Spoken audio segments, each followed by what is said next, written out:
Bien, pues muy buenas tardes tengan todos ustedes y muchas gracias por su presencia a este webinar.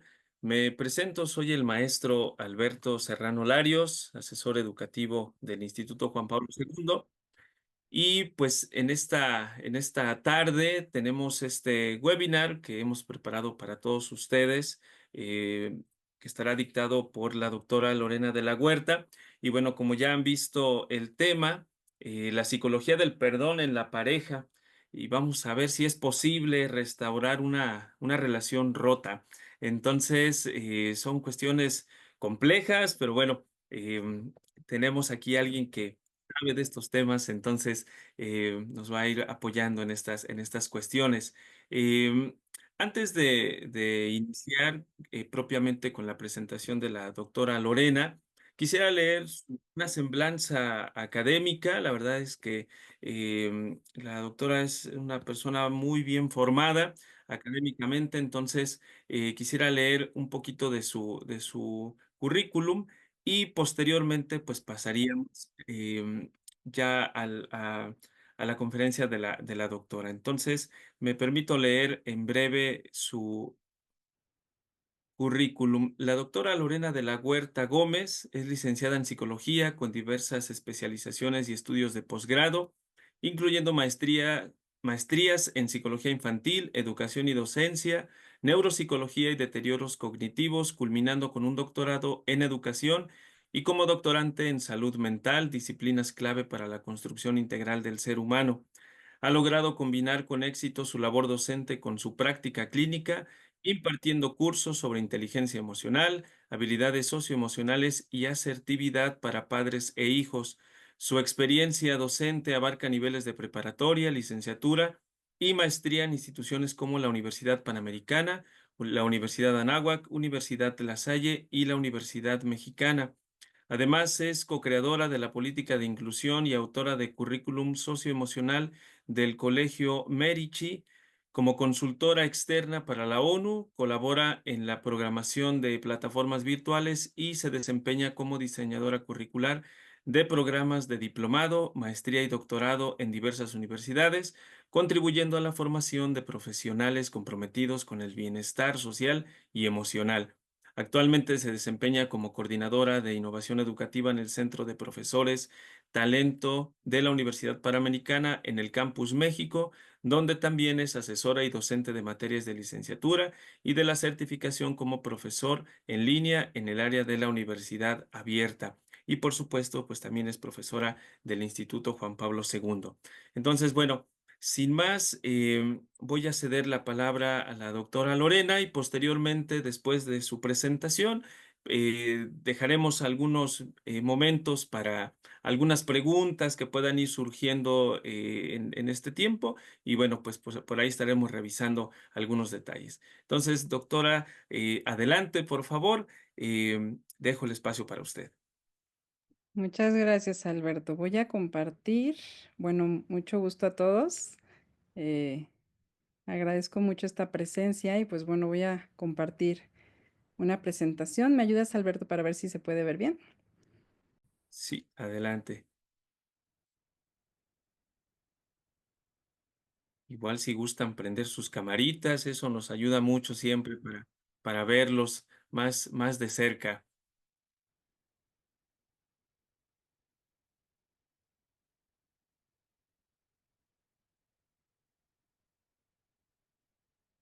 Ahí se ve su pantalla, doctora.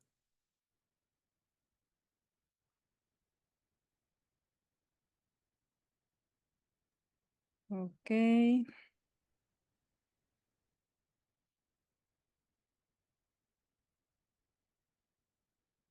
Bueno, pues buenas tardes.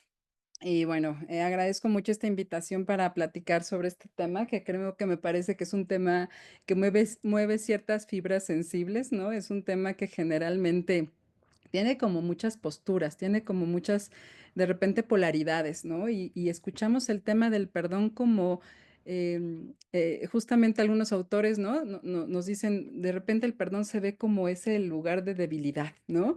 Y por otro lado se ve como el perdón tiene que ver con un empoderamiento, ¿no? Y escuchamos mucho estas palabras.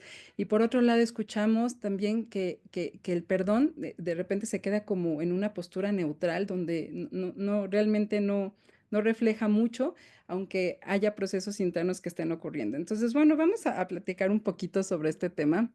En realidad, pues tiene que ver con un planteamiento de distintos escenarios y la idea, y lo intentaré hacer en este tiempo que tenemos, pues bueno, tratar de plantear distintas posturas, distintas interpretaciones también sobre el perdón y bueno, que podamos tener varias miradas para poder trabajar y profundizar un poquito más sobre esto, ¿no?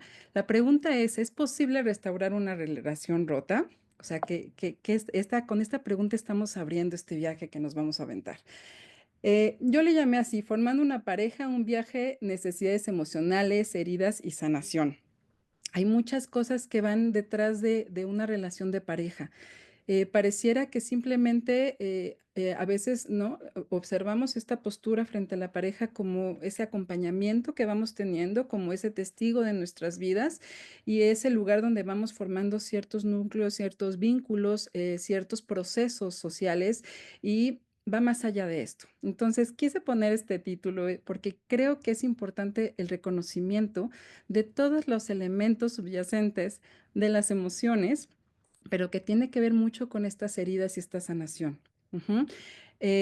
Para empezar, sí me gustaría que pudiéramos plantear este concepto del vínculo, ¿no? Este vínculo es un concepto que también escuchamos mucho en psicología fundamentalmente el vínculo, en términos muy generales, Bowlby lo plantea así, va a ser esta conexión emocional, psicológica, afectiva que une a dos o más personas que se establece a partir de una interacción. En este caso podemos formar vínculos con cualquier elemento, cualquier persona, cualquier situación en la que nosotros nos pongamos de frente y generemos estas conexiones emocionales, ¿sale?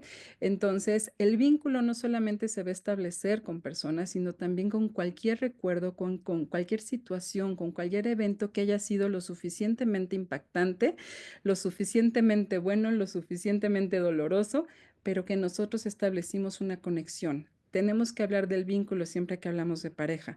Nosotros necesitamos entender qué es lo que es el vínculo y a partir de qué recursos se va formando este vínculo. Obviamente es un tema muy amplio, es un tema muy profundo, es un tema que nos llevaría mucho tiempo hablar sobre él, pero bueno, vamos a hacer una primera descripción en esta parte. Y bueno, también dentro de este concepto del vínculo tenemos el concepto del apego. El apego va a ser este vínculo emocional profundo, ¿no? Así lo describe tal cual Bowlby. Es el vínculo emocional profundo y duradero que se va a establecer, o sea, que va a establecerse con un individuo con una figura significativa en la vida. En este caso, un cuidador, una pareja. A ver, el apego tiene que ver con estas primeras figuras de amor. Nosotros aprendemos a formar vínculos, a formar conexiones con el entorno a partir de esta relación primera que tenemos con estos cuidadores. ¿Por qué hablo de cuidadores y a lo mejor no digo papá, mamá? Bueno, pues lo ideal, el escenario ideal es que sí pudiéramos establecer estos vínculos con nuestros padres, pero si no, también tiene que ver con esos cuidadores, ¿no? Esas personas que se hacen cargo de nuestros primeros años de vida y donde van a tener un impacto emocional importante, duradero y significativo. Entonces partimos que el apego es el vínculo que formamos en las primeras interacciones. Ahí de repente escuchamos mucha información, ¿no? Donde formalizamos de repente el, el, el desarrollo sano o suficientemente sano, a lo mejor ahí voy a nombrar a Winnicott, ¿no? Como esas personas que brindan, ¿no? Lo suficiente para la necesidad que el niño o el menor o el bebé está teniendo este cuidado básico primordial que hace que el niño pueda establecer esa confianza o ese vínculo de emocional importante de amor con alguien que está satisfaciendo estas necesidades. Entonces, aquí va a ser nuestro punto de partida para poder hablar de la pareja.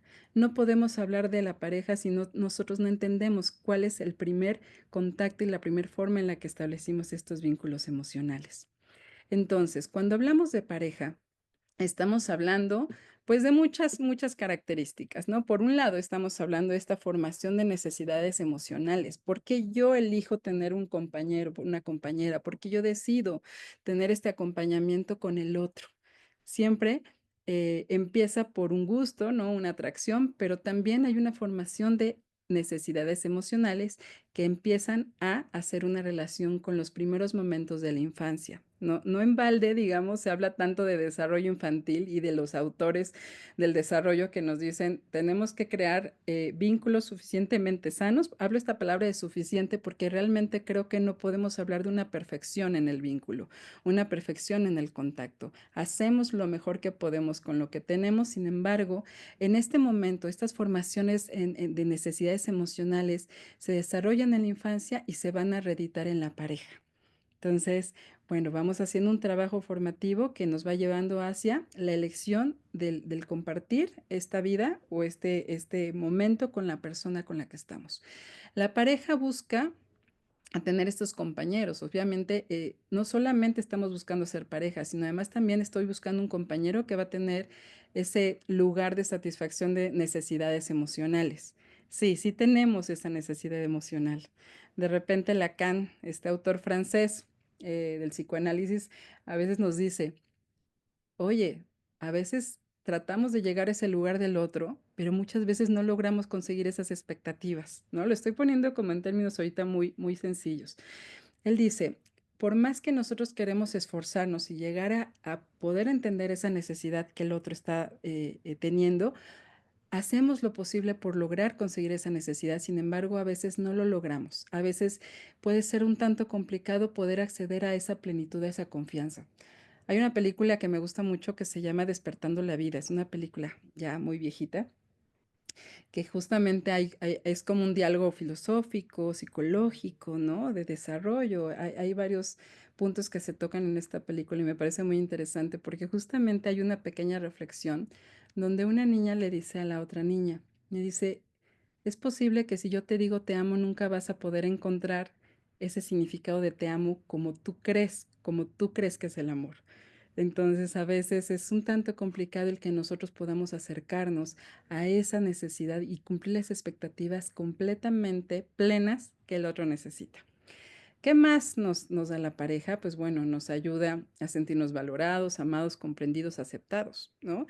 Si yo estoy en una pareja, hay una necesidad de ser valorado, de ser comprendido, de que la otra persona acepte lo que yo traigo.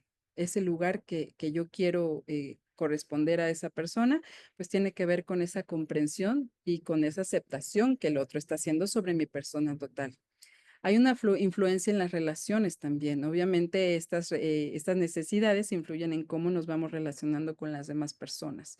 Y también hay un reflejo de nuestras propias necesidades emocionales. Entonces, cuando nosotros estamos en una relación de pareja, generalmente vamos demandando y vamos solicitando ciertas conductas hacia nosotros que van a cubrir esta demanda, que también tiene que ver con mi demanda personal, pero generalmente la voy poniendo en el otro en una relación de pareja. Por eso de repente escuchamos que estas heridas de nuestra infancia, estas heridas, estos momentos dolorosos que tenemos de nuestro pasado, llegamos con la pareja y empezamos a proyectarlas, las sacamos, las trabajamos ahí en pareja. Entonces, bueno, esto es parte de lo que vamos a ver ahorita respecto al tema del perdón. Eh, hay, es inevitable, tenemos que hablar de las heridas de la infancia. Estas heridas yo siempre las nombro como los ecos que tenemos en una relación de pareja. Son heridas, son resonancias del pasado que están presentes todo el tiempo, ¿sí? Habrá personas, esto seguramente lo escuchan por todos lados, ¿no? Es que las heridas de la infancia, yo tengo tal herida y entonces a mí se me activa esto cada vez que pasa esto, ¿no? Es como que me apretaran un botón y entonces están descubriendo una herida y duele, ¿no? Hay algo que en mi pasado generalmente pasó y que muchas veces, ¿no? Nunca se comprendió, a lo mejor por parte de los padres, simplemente son heridas que van surgiendo a lo largo de la vida simplemente por el acto de estar vivos y de estar teniendo experiencias. Entonces, esas heridas de la infancia que menciono, que me gusta llamarlas ecos, son estos momentos en donde yo voy a estar editando constantemente mi persona. Eh, por ejemplo, las heridas de la infancia lo que van a hacer es que van a presentarse siempre en una experiencia de amor, en una experiencia de vínculo.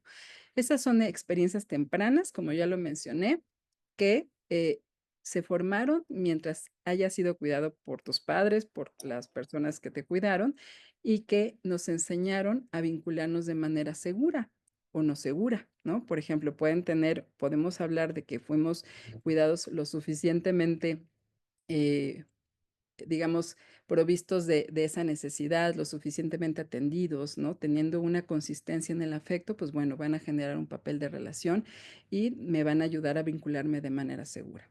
Por otro lado, estas heridas se activan generalmente cuando yo me siento amenazado, desbordado emocionalmente en la pareja, ¿no? Cuando ya hay una activación de dolor, cuando ya hay ese toque en esa herida que hace que yo tenga que activar mis mecanismos de defensa y entonces generalmente mis heridas son las que van a salir porque es como si de repente tenemos una cortada en el brazo y llega alguien y nos toca esa cortada, pues obviamente empieza a desbordarse el dolor y bueno, por supuesto generan una amenaza a nuestra persona.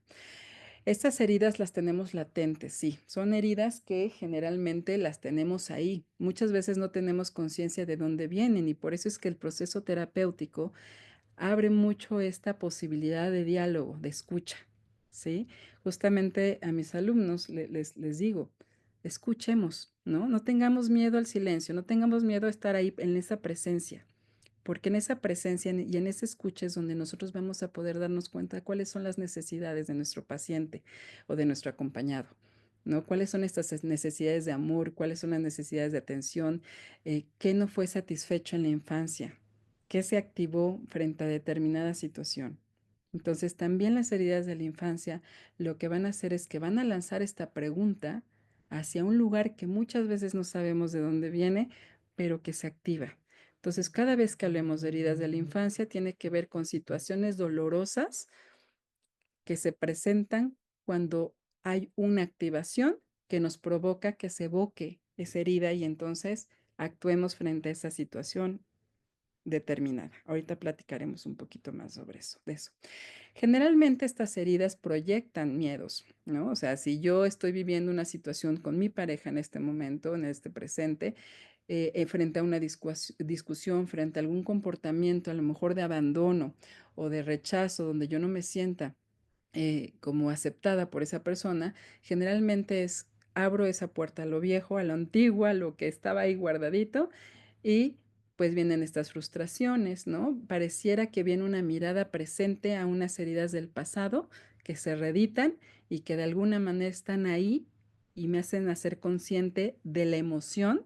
Me hacen sentir que estoy enojada, que estoy frustrado, que tengo mucho miedo, que tengo mucho resentimiento, que tengo pánico, ¿no? O sea, simplemente vamos reeditando emociones.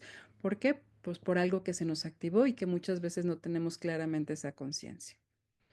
Entonces, ¿cómo funcionan las emociones en el cerebro? Justamente me decía un paciente, me decía, oye Lore, o sea, sí, pero todo esto que estoy sintiendo en la panza, ¿qué? ¿No? O sea, hay una parte mía que lo entiende y que lo tiene aquí procesado en la mente, pero yo frente a una situación donde yo siento dolor y que mi pareja me está provocando un dolor muy específico, o sea, sí entiendo que no lo está queriendo hacer como con toda la intención de lastimar, sin embargo, hay una parte que siento aquí en la panza, ¿no? O sea, hay algo que sentimos en el pecho, en el estómago. Generalmente esto lo platico con los pacientes, ¿no? Le digo, hazle caso a tu estómago, ¿no? O sea, hazle caso a la panza. Algo nos está diciendo, algo nos está moviendo. Entonces, para poder, ¿no? Seguir con este recorrido que estamos haciendo, pues es importante saber cómo funcionan las emociones en el cerebro, o sea, por qué estas heridas no sanadas se activan. Entonces, ay, acá está. Entonces, ¿qué es lo que tenemos aquí? Bueno, aquí tenemos un cerebro, por supuesto no nos vamos a meter ahorita mucho en términos de neuroanatomía, pero sí quiero que entendamos que esta parte cerebral va a ser como, o sea, va a tener una función en el cuerpo y que también va a tener una función a nivel cognitiva. Entonces, tenemos algunos elementos que funcionan en la parte del sistema límbico que sí quiero mencionarlos, porque también tenemos que entender de dónde vienen estas emociones, ¿no? Por ejemplo, cuando nosotros experimentamos una situación de traición, una pelea donde hay una amenaza, donde hay una ofensa, donde hay algo que transgrede a nuestra persona, eh, generalmente esa emoción, ¿no? Cuando nosotros estamos evocando heridas del pasado, esa emoción se va a la parte del hipocampo, ¿no? El hipocampo va a ser la zona cerebral del cerebro, bueno, la zona cerebral del cerebro, la zona cerebral que va a recordar cómo me sentí yo en algún momento de manera similar a lo que estoy sintiendo en este momento. Y lo que va a hacer es que no solamente va a traer el recuerdo, sino que además también se va a venir con la cajita de las emociones. Va a decir, sí, ya lo sentiste, a lo mejor no te acuerdas cuándo ni en dónde, pero esa cajita llega y trae las emociones. Y entonces, ¿qué pasa? Que yo estoy sintiendo frente a una traición, frente a un dolor fuerte que me provoca mi pareja, que me provoca el otro, un montón de cosas que me duelen. Y entonces ahí viene un momento de mucho resentimiento, de mucho dolor. ¿Por qué? Porque hay algo que se activó y vino para acá. Entonces, de repente la amígdala en ese momento está recibiendo esta información. Entonces, la amígdala lo que tiene que hacer es reaccionar. O sea, la amígdala va a ser la parte del cerebro que trae la emoción y entonces te dice, ok, siente rabia, siente enojo, ¿no? Patéalo, grita, eh, llora, berrea, tírate al piso o llora, tranquilo, ¿no? O sea, no hay necesidad de a lo mejor extrapolar la emoción, dependiendo de qué es lo que nos está trayendo esa sensación que estamos trayendo del pasado. Y por otra parte tenemos también el hipocampo, el hipotálamo, perdón, el hipotálamo va a ser el que nos va a regular todas estas funciones en el cuerpo y es por eso que frente a una situación de dolor, nosotros sube el cortisol porque lo que hace el hipotálamo, pues se va a activar estas glándulas principales, digamos, de las hormonas suprarrenales y entonces surgen todas estas hormonas que nos van a ayudar a estar en un estado de alerta. Por eso es que generalmente cuando nosotros sentimos un dolor fuerte, emocional, vienen unos cambios hormonales importantes y yo reacciono en una situación de alerta. Cuando está nuestro cerebro en una situación de alerta, generalmente perdemos el apetito, ¿no? Estamos como completamente a la defensiva, ¿no? Entonces muchas veces frente a una situación de dolor no escuchamos, atacamos, ¿no? Estamos completamente a la disposición de lo que está sucediendo como si estuviéramos viviendo una situación de emergencia y que no necesariamente se activa si bien uno sí nos quiere comer, ¿no? O sea, esta función de alerta se activa cuando yo emocionalmente estoy percibiendo que hay algo que me está atacando. Entonces, así es como funciona esta parte del sistema límbico. Estoy hablándolo muy general. Y por otra parte tenemos a mi corteza prefrontal, que es esta parte, ¿no? Última en desarrollar, en donde nos va a regular. O sea, yo estoy sintiendo esto, estoy experimentando esta situación, mi estómago está hecho bola, pero además también estoy percibiendo algo. Entonces vienen las funciones cognitivas que nos van a decir, tienes que pensar cómo vas a actuar. Puede ser que hay una parte cerebral de la corteza que nos diga, a ver, tranquilo, vamos a pensar sobre, o puede ser que esa función sea avasallada completamente porque a lo mejor las emociones han sido tan intensas y tan estresantes que no nos va a dejar pensar y entonces ahí depende mucho cómo es la reacción, depende mucho de cómo están las emociones. Entonces la corteza prefrontal nos va a dirigir hacia pensar qué vamos a hacer con eso que estamos sintiendo. Y es aquí donde interviene, por supuesto, pues la toma de decisiones y la postura que tenemos frente a las situaciones que nos rompen. Sí, nos rompemos todo el tiempo. Eh, Pensar que en una relación no hay momentos de rotura, de que se nos quiebra, eso, digo, hay momentos, hay situaciones, hay experiencias, pero sí llega un momento que podemos experimentar estas emociones de fragilidad. Entonces, bueno, esto sí quería compartirlo porque es importante que también entendamos cómo nuestro cuerpo empieza a responder a esto. Entonces, no solamente al tomar decisiones sobre, ahorita vamos a reeditar esta pregunta, ¿no? O sea, ¿podemos restaurar algo roto? Pues tiene que ver con varios componentes que estamos planteando aquí, ¿no? Esta parte biológica existe y esta parte vulnerable, pues está siendo todo el tiempo ahí como como esta posibilidad de elección, y ahorita hablaremos de eso. Entonces, cuando las heridas no sanadas se activan, generalmente en la relación de pareja, pues podemos activar campos de batalla emocionales. Estamos picándonos la herida que nos duele y cuando nos duele algo, activamos. Nuestras reacciones ante el dolor en la pareja no solamente van a responder a este momento, vamos trayendo el eco de las experiencias pasadas de abandono, de rechazo, de falta de amor, de que no fui escuchado, de que no fui tomado en cuenta, no fui validado. Ayer un paciente justamente me decía, cuando, cuando yo siento que hablo con mi pareja para decirle lo que me cuesta trabajo, automáticamente ya di la batalla por perdido. Entonces le preguntaba, ¿por qué das una batalla por perdida? Dice, porque siempre funciona así. Cada vez que yo le decía a mi padre, por ejemplo, algo que yo pensaba, siempre me decía, es que tú eres el más chiquito. No, no piensas correctamente. Tu hermano, que es el mayor, piensa mejor que tú. Y entonces siempre fue invalidado. Entonces él decía que cuando está con su pareja y quiere expresar algo que a lo mejor ni siquiera es algo tan desproporcionado, lo que hace es que lo va a decir, pero ya sabe que no va a ser escuchado, como si lo hablara, pero no lo habla tan alto y entonces ella tampoco le da este lugar tan importante porque él mismo se presenta como que no es algo tan importante lo que le está pasando a él, cuando en el fondo hay una tristeza profunda. Entonces, a veces esta falta de escucha tiene que ver con nuestra propia experiencia y no es que necesariamente viene del otro. Respuestas emocionales intensas, heridas no sanadas nos van a llevar a eso, nos van a provocar enojos profundos, tristeza profunda, que tiene que ver más con el pasado que a veces con el problema actual. Una palabra o actitud aparentemente pequeña puede resonar profundamente y entonces encontramos que nos sentimos profundamente heridos, a veces simplemente con algo que no tendría la magnitud a consideración de la otra persona como para que haya algo tan desproporcionado. Em, Resonamos, todo el tiempo somos seres resonantes, ¿no? Este proceso de escucharnos es escuchar nuestra resonancia de nuestra historia, de todo nuestro pasado que todo el tiempo estamos reeditando en nuestro presente. Y somos personas de historia. Cuando herimos a la pareja, se activan muchos mecanismos de culpa, de resentimiento, temor al rechazo, heridas, etcétera. Y bueno, sobre todo lo que más se activa tiene que ver con nuestra persona herida, nuestra persona interna, que es vulnerable, que muchas veces se siente en ese lugar de desventaja por la situación que sea que se esté presentando.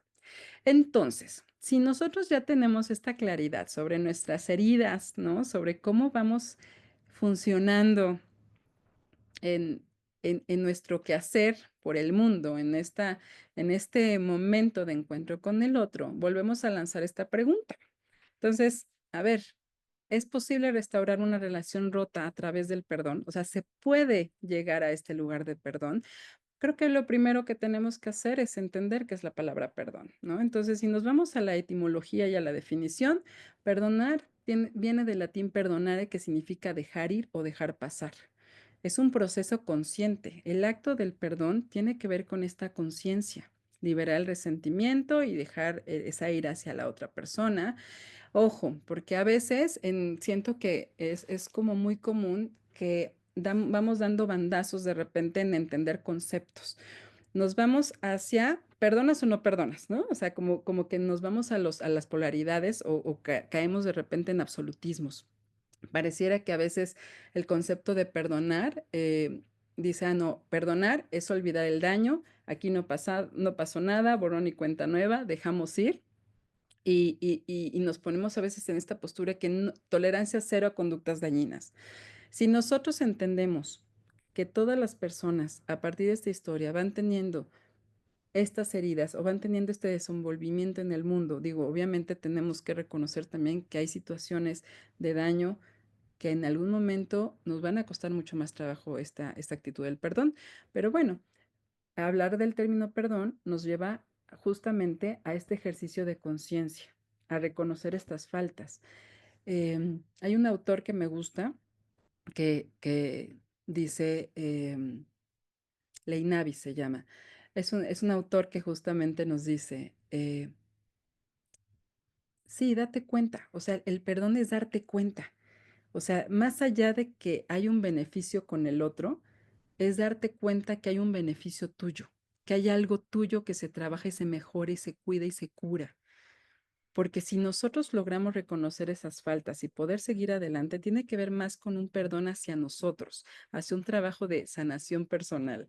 Y que la consecuencia de poder perdonar al otro tiene que ver con ese trabajo y ese entendimiento, va hacia un lugar de sanación. Entonces, desde la psicología, en los términos, digamos, más unificados, se habla de un cambio interno de la persona ofendida, de la persona lastimada. Se habla de una liberación de este resentimiento y disminución de respuestas negativas. Me cuesta mucho trabajo a veces como entender esto que se maneja mucho de emociones negativas y positivas. Me parece que simplemente las emociones son, ¿no? Emociones que duelen, emociones que existen. Y ahí, por supuesto, hay una asociación con estos pensamientos asociados al evento doloroso. Dependiendo de esta asociación que yo tenga frente al evento doloroso, pues voy a tener esta posibilidad de hacer este trabajo personal. Ay, no sé si se ve este esquemita, me, se ve un poquito pequeño, pero bueno, entonces quiero que entendamos esta diferencia entre el perdón y la reconciliación, ¿sí? Vamos a establecer el concepto de perdón como este proceso interno. Es un proceso personal, más allá de la presencia del otro. Cuando hablamos de perdón, hablamos de un proceso interno que tiene que ver con una liberación de un resentimiento.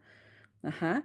Si yo en este proceso de perdón logro tener la claridad de decir, ok, en este momento yo perdono, pero necesito distancia, pues bueno, podríamos hablar de una no reconciliación, ¿no? Yo necesito llevar mi proceso de perdón porque en este momento es lo que yo puedo hacer con las condiciones que estoy sintiendo. Si yo necesito trabajar este perdón al lado de ti y poder entender que hay un proceso en tu persona que se está ejecutando independientemente del mío, yo estaría hablando ya de un proceso de reconciliación. La reconciliación tiene que ver con un proceso de restauración de la relación. Ojo, cuando hablamos de un proceso de restauración, hablamos de un proceso de mucha conciencia por ambas partes. En realidad estamos hablando que las dos personas intervienen en este proceso de reconciliación. Hay un cambio bilateral de conductas, pero además también hay una reacción honesta y respetuosa frente al daño que se provocó en la otra persona. Hay dos tipos de culpa. Melanie Klein lo menciona como muy claro, ¿no? Hablamos, por ejemplo, de esta culpa maníaca, que es esta culpa donde yo me doy cuenta que lastimé a mi pareja, lastimé al otro, y entonces rápidamente digo, no, no, no, perdón, perdón, perdón, perdón, perdón, ya no va a pasar, ¿no? Pero en realidad no se ejerce este ejercicio de conciencia plena. Y hay otra culpa que es como la culpa depresiva, no tiene que ver con la tristeza, sino la culpa depresiva es esta culpa que yo voy a sentir con la conciencia de que yo lastimé al otro y el dolor del otro yo lo siento, lo entiendo y me siento mal por haberlo lastimado. Entonces, mi actitud frente a ese dolor que yo reconozco frente al otro tiene que ver con el reconocimiento claro de que yo lastimé y no quise lastimar y me duele haber lastimado. Entonces, esta culpa depresiva es la que podríamos esperar en estos momentos de reconciliación. Tiene que ser honesta, tiene que ser respetuosa y por supuesto va en un trabajo en conjunto. Esto lo observamos mucho en el consultorio. De repente llega una pareja y entonces tú le preguntas a ella, oye, este, ¿por qué vienen a consulta? Entonces ella te dice, esto fue un caso, ¿no? Que hace poco vi, decía ella, es que vengo porque estoy muy lastimada de nuestras peleas este último año. Y entonces él decía, vine porque entonces le digo, ¿y tú por qué vienes? Y dice él, vengo porque ella me dijo que viniera. O sea, no viene como con la misma intención de hacer ese trabajo, de participar en esta restauración. Y por supuesto, sí fue un trabajo que al principio costó trabajo porque él no estaba viendo las mismas cosas. Él no sentía que había dolor dentro de lo que había estado sucediendo en todos esos meses. Sin embargo, ella ayudó mucho a hacer este ejercicio de conciencia en él para que él pudiera identificar qué estaba pasando en ella y poder estar como en la misma línea de recuperar este vínculo. Entonces, este trabajo de reconciliación sí lo voy a poner así como con mayúsculas, lleva tiempo. El tiempo es algo que solamente va a ejecutar estos procesos de conciencia donde cada quien va a tener un momento para poder llegar a ese lugar si es que se necesita o se busca la reconciliación. Entonces, por eso lo quiero hablar así como en conceptos distintos. El perdón va a tener que ver con ese proceso interno. Eso es algo mío que yo estoy haciendo en referencia al otro, pero la reconciliación no puede haber si las dos personas no están en el mismo ejercicio de restaurar. Por eso sale un proceso de restaurar, un proceso restaurador de la relación. No vamos a dejar el pasado, no vamos a romper con eso que sucedió, sino que al contrario, aceptamos, atravesamos el dolor y hacemos frente a ese dolor para poder crear un proceso de restauración. Entonces, ¿qué factores influyen en esta capacidad de perdonar? Híjole, este es es un tema que podríamos llevarnos mucho tiempo, pero a ver, generalmente, y regresando a este concepto que al principio propongo para empezar esta plática, es el concepto del apego. Hay tres tipos de apego y sí los voy a nombrar porque de esto muchas veces depende esta posibilidad que tenemos para hacer una restauración dentro de un vínculo roto. Esos tres vínculos de apego son vínculos que Volvi propuso para poder entender cómo nos vamos relacionando en estas figuras de amor, en estas primeras figuras de amor. Entonces, él le llama apego seguro a esta relación que tenemos con nuestros padres, nuestras figuras de amor iniciales, en donde mi necesidad fue atendida de la mejor manera, la manera más satisfactoria. Regreso a Winnicott. Mi necesidad fue atendida lo suficientemente buena, ¿no? O sea, tuve esa atención lo suficientemente buena, tuve la madre suficientemente buena, tuve esos vínculos suficientemente buenos. Crean una relación cercana y entonces consistente, donde el niño va consistentemente recibiendo esa atención y entonces lo que sucede, según este autor, es que vamos creando apegos seguros, ¿no? Entonces, él le llama apego ansioso, por ejemplo, a esas necesidades que tuvimos de niños, pero que a veces se atendían y a veces no se atendían. Entonces, en algún momento yo decía, tengo hambre y tenía a la persona que me cuidaba y me daba de comer y a veces tenía hambre y la persona se enojaba porque le estaba interrumpiendo de hacer algo y tenía la comida 2 horas después. Y entonces no hubo nunca esa consistencia en la atención de mi necesidad como niño y entonces fui generando un apego ansioso. Me angustia mucho porque cuando te tengo me da mucho miedo de perderte y entonces me pegoteo en esta relación. También lo vamos a reeditar en estas relaciones de pareja, ¿no? Entonces, de repente yo estoy ahí, independientemente del daño, no voy a pensar ese daño lo que está ocasionando, no me voy a dar cuenta hasta que estoy completamente roto. ¿Por qué? Porque estuve más pendiente de que no te me fueras. Y entonces el apego ansioso se volca hacia esa necesidad de tenerte cerca porque ahí me siento seguro. Entonces, encontramos estos apegos ansiosos cuando nos damos cuenta que no hubo esa atención de necesidades lo suficientemente consistente para que pudiera tener la seguridad del niño de saber que iba a tener una capacidad de predecir que su necesidad iba a ser cubierta en determinado momento. Y por otro tenemos el apego evitativo. Ese apego surge, según Volvi, cuando nosotros buscamos a esa figura de amor que nos iba a dar esa contención y nos iba a atender la necesidad, pero resulta que cuando yo buscaba eso, era violentado, ¿no? O era rechazado, o era ignorado. Entonces, lo que sucede es que cuando yo tuve esa necesidad de niño de querer tener una necesidad cubierta, lo que yo tenía era violencia y no tenía esa atención. Entonces, un apego evitativo va a ser cuando la persona se calla, se aleja y prefiere no profundizar en esta emoción. Entonces encontramos en la pareja que cuando una persona de repente, oye, es que no me hablas, no me dices, no me explicas qué pasó, no entiendo por qué te enojaste, no entiendo qué te lastimó, no entiendo, porque el otro se aleja y porque decide callar, ¿no? Entonces el apego evitativo lo podemos ver en las parejas cuando están alejados justamente de esa posibilidad de reconstruir de reeditar este apego para poder crear condiciones mejores dentro de la relación, ¿no? Más saludables. Entonces, por supuesto, estos factores influyen en la capacidad que yo voy a tener de perdonar. Por ejemplo, si estoy frente a un apego que tiene alta intensidad, pues cuando hay un daño dentro de la relación, pues va a depender mucho de ese concepto. O sea, generalmente cuando una persona, una pareja daña a la otra bueno, una persona daña a la pareja, lo que sucede es que se activa este modelo negativo de mí mismo y si tengo una hipersensibilidad al rechazo, o sea, de entrada digo, claro, porque yo tengo a cosas que no son buenas, por eso me lastimaron, por eso hubo la traición. Entonces, generalmente cuando hay una ansiedad alta,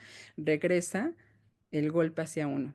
Entonces, sí, porque yo soy la que causa esto, yo soy la persona que tiene cosas que el otro no le gustan, por eso me lastimaron. Entonces, muchas veces, o sea, el factor se intensifica precisamente por estas heridas que vamos jalando del pasado. La intensa rabia surge y se siente la transgresión muy, muy grande. Entonces, por supuesto, una persona que está en un nivel de ansiedad alto va a ser más difícil que pueda llegar a este lugar de perdón, porque hay muchas cosas que se activaron detrás de este dolor que la otra persona causó. Si tengo una alta evitación, ¿no? Como ya lo mencionamos, pues entonces, ¿qué pasa? Yo en mi apego evitativo recibí violencia cuando yo quería que me cubrieran una necesidad. Entonces, cuando yo siento que el otro me lastima y me daña, lo que hago es que digo, yo lo sabía, ¿no? Siempre el otro me ha lastimado. Entonces, aquí lo que sucede es que surge una imagen negativa del otro, por lo cual magnifica muchas veces las cosas que el otro puede hacer y que nos lastimó. Hay poca confianza en el otro. Entonces, a diferencia de la alta intensidad del apego ansioso, el apego evitativo o la alta evitación lo que va a hacer es que, ok, me pides perdón, me has lastimado, pero tengo poca confianza en ti porque generalmente las figuras que yo amaba me lastimaron y entonces me cuesta trabajo, ¿no? Me va a costar más trabajo. Por supuesto, esa transgresión confirma esta presunción. Yo voy a devaluar más la relación y por lo tanto el perdón va a costar un poco más de trabajo. Y por otro lado tenemos un apego alto. Entonces, ¿qué es lo que sucede? Si yo considero, si yo me doy cuenta que mi vínculo es, tiene un apego seguro o fue creado con los, digamos, con los factores suficientemente buenos para que yo generara un alto apego, voy a tener confianza en mí y en el otro. Entonces va a ser mucho más posible que pueda yo entrar en un proceso de perdón porque voy a tener mayor regulación emocional, voy a aprender a tener más confianza de que sí, hay dolor, pero creo que podemos trabajar sobre esto y lo que hace es que el manejo de la transgresión es mucho más favorable. Tenemos elementos y más recursos emocionales para enfrentar esa situación. Entonces, pues evidentemente, si nos quedamos con la postura de los apegos ansiosos y evitativos, pues vamos a tener como el lado oscuro del perdón, ¿no? La parte en donde nos va a costar poner límites, vamos a estar tolerando a lo mejor conductas muy agresivas, se va a aceptar a lo mejor el abuso como lo normal, ¿no? Esto es como el dark side, ¿no? Es la parte que pues podemos caer ahí y que en muchas ocasiones como que nos estanca para poder tener la posibilidad de voltear a ver y crear un entorno restaurativo. Pero bueno, entonces, ¿cuáles serían como las dificultades para poder restaurar relaciones después de los conflictos? Estas emociones intensas que activan nuestras heridas de la infancia, que se vuelve un proceso unilateral. Yo busco el perdón, pero el otro no lo está buscando. Entonces, acuérdense, perdón no tiene que ver con reconciliación necesariamente, porque debemos tener a las dos personas activas en este momento. A veces hay creencias erróneas, ¿no? O sea, lo que decía, a veces de repente devaluamos mucho este concepto del perdón y entonces pienso que perdonar es débil, significa que va a volver a haber una traición, perdonar significa que, ¿no? O sea, de alguna manera tengo estas polaridades y puede ser que yo me recargue más hacia este lugar y no poder explorar la posibilidad a lo mejor del perdón. El lado oscuro del perdón, ¿no? Este perdón incondicional puede perpetuar el daño en relaciones abusivas. De repente, cuando se habla de esta parte oscura del perdón, estamos hablando que podría pensarse como, bueno, pues, si yo perdono, estoy dando la posibilidad de que se repita este daño, por supuesto, tenemos que evaluar la situación. Si yo estoy frente a una situación de violencia física todo el tiempo, y la otra persona no quiere, no va a haber un movimiento, no va a haber un cambio, pues evidentemente me estoy poniendo en una situación de riesgo y eso sí lo tenemos que explorar, ¿no? Bueno, otro concepto es puedo malentender este concepto de perdón, puedo confundir el perdón como pues entonces hay cosas que se pueden perdonar y que son manejables, pero puede ser que apruebe también comportamientos muy dañinos. Por eso es que el ejercicio del perdón empieza siempre por una persona en esta exploración y en este autoconocimiento. Y bueno, pues lo que ya hablamos de los estilos de apego, que a veces nos puede costar un poquito de trabajo. Y entonces, regresamos a nuestra pregunta inicial. ¿Cuándo es posible restaurar una relación rota? Pues tiene que ver con este verdadero arrepentimiento, con esta voluntad. Ajá, con esta responsabilidad por parte de las dos, o sea, de las dos partes, tanto del ofensor como la persona que ha sido lastimada. No tiene que ser superficial, sino de esta reflexión profunda, de este compromiso real de no repetir, de realmente de buscar que haya un cambio, que haya una diferencia. Hay un perdón genuino y entonces esta posibilidad tiene que ver con un acto también de voluntad. Hay un autor que me gusta bastante, que es Levinas, que es este autor de la ética contemporánea, que dice a veces está el enojo, la frustración, la tristeza, ¿no? Maneja este concepto como el enojo, la frustración, la tristeza ante el infinito derecho del otro. Bueno, existe esta responsabilidad ética siempre frente a saber que pues hay una autonomía de la otra persona y que el otro está en este infinito derecho pues de tomar sus decisiones. Por supuesto, también lo que dice Levinas es que cuando hablamos de este infinito, pues sabemos que esta persona va a tener como muchos cambios, va a tener muchas cosas, va a tener muchas cosas, heridas abiertas, que ya lo mencionamos, pero además también que este infinito derecho del otro es la posibilidad de que el otro tenga la actuación desde su cancha para poder hacer lo que necesita dentro de este encuentro de la búsqueda de restauración, de la búsqueda de esta reconciliación. Em, es posible si ambas personas están en este lugar de esfuerzo, en este lugar de comunicación, en este lugar de ajuste, por supuesto. A veces pensamos que cuando una persona llega a este encuentro del perdón y asumen los dos el lugar del perdón, implica que todo va a volver a ser como antes. Y no, ya lo hablamos, necesitamos tiempo, necesitamos conciencia, aceptación de lo que sucedió para poder ir caminando en esta construcción. Se establece un nuevo pacto de respeto y confianza. Es un entendimiento mutuo de lo que estamos esperando. Podemos perdonar si nosotros también aprendemos a poner esas expectativas en un espacio seguro de confianza donde las dos personas se sienten valorados. Entonces, cuando una persona o cuando una pareja decide, ay, no sé por qué se puso el lapicito, no puedo cambiar a la que sigue. ¿Están viendo la presentación? Como que se me trabó aquí. Sí, sí Sí, se ve, doctora. sí, No le puedo Sí se ve. cambiar. sí, doctora, sí se ve. Bueno, no sé qué pasó que no le puedo cambiar. Justamente, bueno, si no me la he hecho así sin presentación, no pasa nada. Ahí está. Entonces, justamente, ¿qué es lo que sucede en la parte clínica, en la parte del acompañamiento?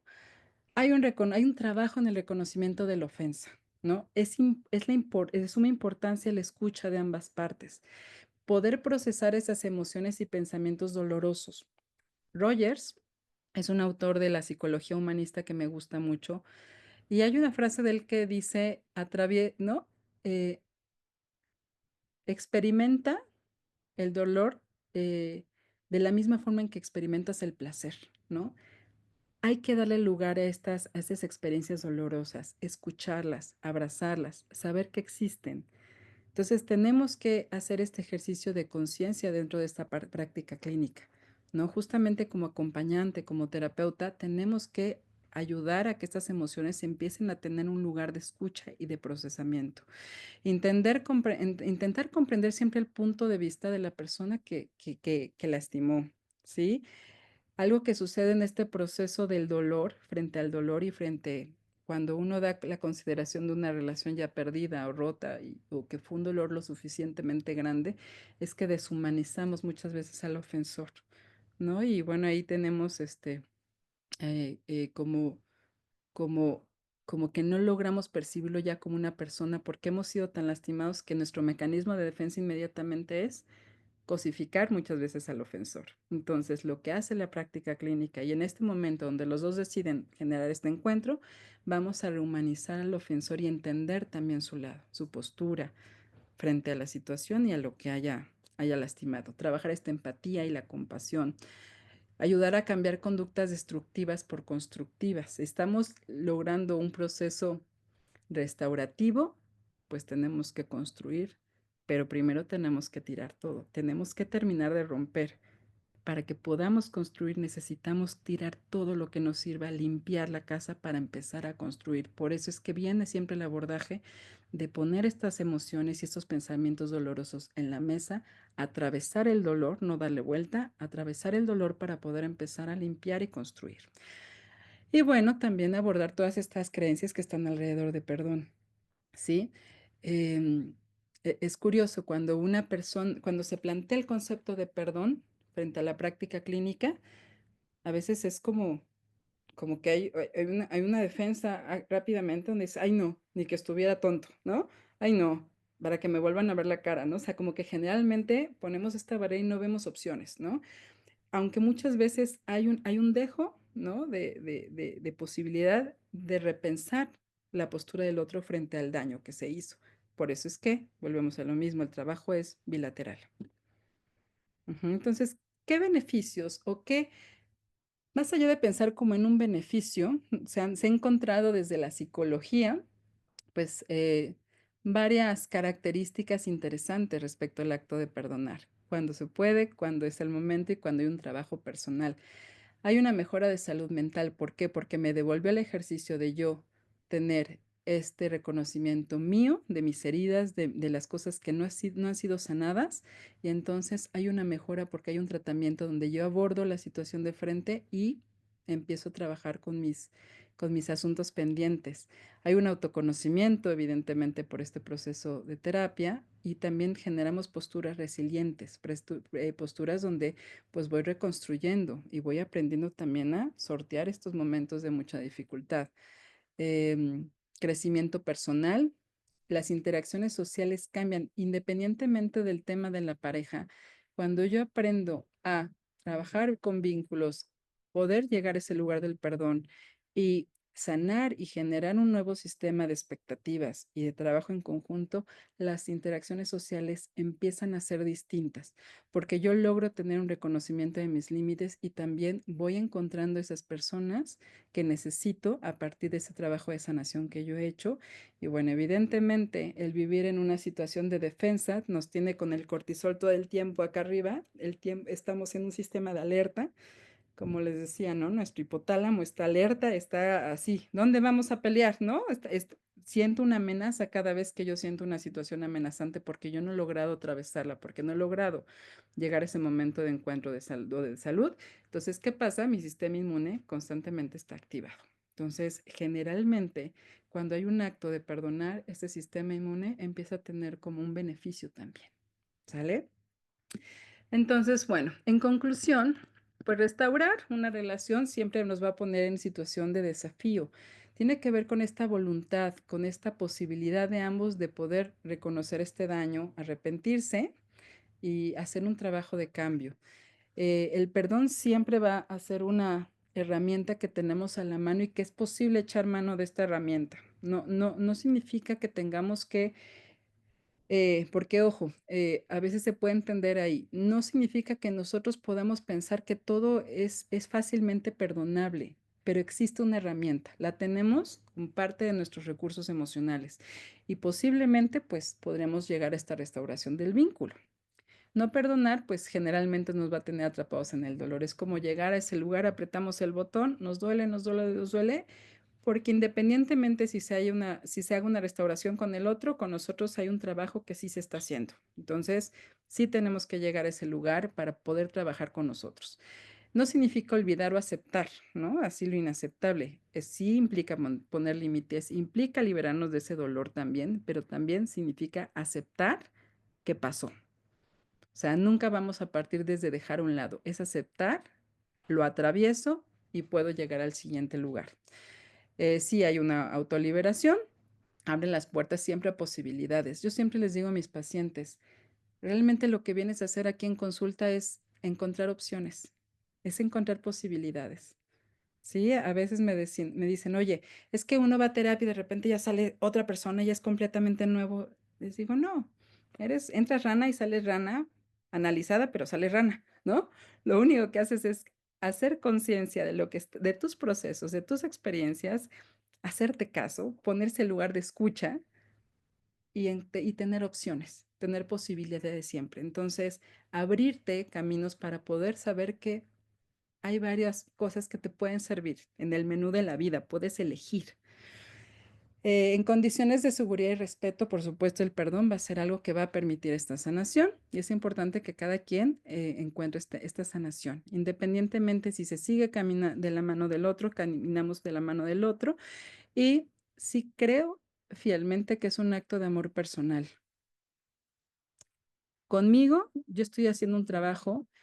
eh, Hace unos días justamente me decía una paciente, ya decidí que voy a perdonar a la persona que me traicionó. Y yo, ¿por qué? Me dice, pues porque el campante, o sea, él ni le acongojo nada. Entonces yo nada más escucho el nombre y mi estómago me pongo de malas, ¿no? Hasta me da gastritis. Entonces, creo que al final la que va a tener el beneficio personal, aquí está, ¿no? Aquí está sentada frente a ti. Entonces, sí, sí va mucho hacia este acto de amor. Este es un acto en donde yo decido, por amor al otro, ¿no? Aventarme ese camino de restaurarnos juntos, pero también va hacia el acto personal de poder sanar y curar para poder estar en un mejor lugar, un lugar de bienestar, pensando en que esa es la idea de este trabajo que vamos a hacer. Y bueno, ya para cerrar, em, ahorita me viene mucho, justamente ahorita que estaba platicando con ustedes, me viene a este concepto de Derrida, que dice llevar al otro en falta y amar el porvenir. ¿Qué es lo que dice Derrida? Es un concepto muy profundo, ¿no? Pero en realidad lo que abre es, dice, a ver, el otro va a estar en falta porque nunca va a cubrir esas expectativas. Al contrario, vivimos en incertidumbre frente al otro porque tratamos de atender esas necesidades o estar en contacto o en encuentro con el otro. Sin embargo, amar el porvenir es tener esta actitud de esperanza y compromiso de que algo mejor puede estar. Entonces, esa falta, ese desconocimiento que tenemos siempre frente a una relación de pareja existe. No hay cosas que nos dan certeza, pero también hay situaciones que pueden doler mucho y que podemos reconstruir. Pero el amar el porvenir es lo que nos ayuda también a seguir como en ese lugar de deseo, de movernos hacia un deseo de estar en un mejor lugar siempre, ¿no? Renovando este compromiso, estando en eternos desencuentros y encuentros que al final lo que van a hacer es que pues van a seguir trabajando el resto de las vidas en caso de que se necesite esta reconstrucción constante con la pareja. Y me parece que eso es algo que inevitablemente surge en una relación de pareja. Pero bueno, muchas gracias.